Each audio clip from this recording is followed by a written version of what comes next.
In this video, we'll be discussing the essential cleaning tools that every homeowner should have. Whether you're a new homeowner or just looking to upgrade your cleaning supplies, these tools will make cleaning your home much easier and more effective. The first essential cleaning tool on our list is a good vacuum cleaner. A high-quality vacuum will help you keep your floors clean and free of dust, dirt, and pet hair. Look for a vacuum with strong suction power and a variety of attachments for different surfaces and hard-to-reach areas. Microfiber cloths are a must-have for any homeowner. These cloths are great for cleaning windows, mirrors, countertops, and other surfaces.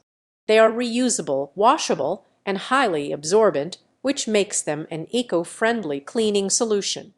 Scrub brushes are essential for cleaning tough stains and grime in bathrooms, kitchens, and other areas of the home. Look for brushes with stiff bristles for tough cleaning jobs and soft bristles for more delicate surfaces.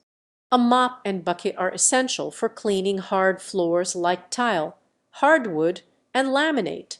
Look for a mop with a washable, reusable head and a bucket with a wringer to get the most out of your cleaning solution. Cleaning can be tough on your hands, which is why a good pair of gloves is essential. Look for gloves that are durable, comfortable, and resistant to chemicals and abrasions. Having these essential cleaning tools on hand will make cleaning your home much easier and more effective. Whether you're doing routine cleaning or tackling tough stains and grime, these tools will help you get the job done quickly and efficiently.